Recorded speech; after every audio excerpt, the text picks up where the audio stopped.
Let's bring in Mike Davis. He's the founder and the president of the Article 3 Project. Mike, great to see you as always. You had mentioned about this Fifth Amendment wrinkle. You pardon the son, but now he loses Fifth Amendment privileges. How does that play out, do you see, with a new administration, new FBI, new DOJ, and what problems could that be if they're trying to cover up corruption in the Biden crime family? Well, I would say to President Biden, you better pardon the rest of your scumbag, corrupt family, including your brother James and the rest of the Biden family that took over $23 million from these corrupt foreign entities. It went into what seems like every Biden family member's bank accounts, according to records subpoenaed by House Oversight Chairman James Comer. What did the Bidens do for $23 million? What were they selling? There has to be an investigation of this. What the president of the United States is clearly compromised. And that we need to do an intel assessment. What happens for this $23 million? What did Joe Biden give these foreign countries? Right, because it seems too kind just to have them all roll off into the sunset. This pardon that's 11 years, right from when the Burisma stuff started. So you talked about Kash Patel. Obviously, he is somebody who knows and has worked tirelessly to expose corruption. You say no better choice for the FBI director. He's exposed Russiagate hoax, played a key role in the Pentagon.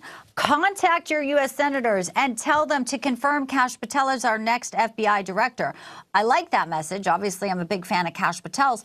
Why do we have to contact our senators? I mean, shouldn't they be on board with this if it really is about doing what the American people wanted? I guess that's the bigger question, Mike.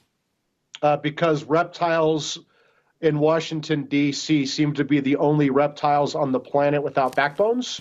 So I think it's really important that you call these 53 Republican senators, call both of your home state senators, and then tell them to support Kash Patel for FBI director. You can go to article3project.org, article number 3project.org, and we have a take action page that sends you to your home state senators. You can call them, you can email them, you can light them up on social media. Kash Patel is highly qualified. He's a skilled operator. He's a bold, fearless reformer. This is exactly who President Trump wants. This is how President Trump won this election with 312 electoral votes, all 7 swing states, because Trump promised to bring much needed reforms to our justice system, including the FBI.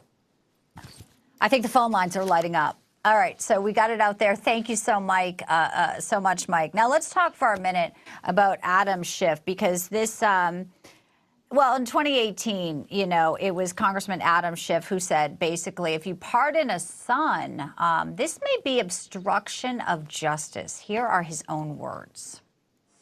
What it would do is say that in the event the president pardons anyone in an investigation in which the president is a witness, a subject, or the target, those investigative files will all be turned over to the Congress. The Congress ought to know whether the president is using the pardon power to obstruct justice. The American people have a right to know. I think it is clearly constitutional. It doesn't prohibit him from granting a pardon, even a pardon he shouldn't grant. But it does say that we will be able to at least find out whether the president is using this power to shield himself from liability. Well, what does he think of those words now when the tables are turned? And once again, the biggest winner of President Trump's presidential immunity ruling last June in the Supreme Court is President Biden, because President Biden is not going to be in office after noon on January 20th, and he's going to be thanking his lucky stars that the Supreme Court held that the president cannot be prosecuted for his official acts. Well, it's going to be a busy few weeks. We know Pam Bondi is also up there on the Hill. As you look sort of the transition and what GOP senators have facing them, what is your final message to them as these picks are all there? Pete Hegseth as well, making the rounds again, because they obviously know that they need the confirmation from these senators, and they feel like there's work to be done here, incredibly. President Trump won a mandate for change from the American people. He won the popular vote, 312 electoral votes, all 7 swing states.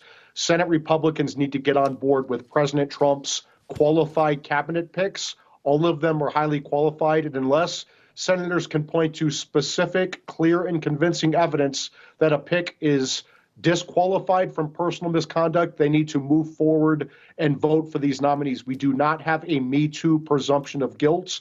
We got rid of that during the Kavanaugh confirmation. Mike Davis, always a pleasure to have you, President and founder of the Article 3 Project. We'll see you back here soon on Newsline. Thank you.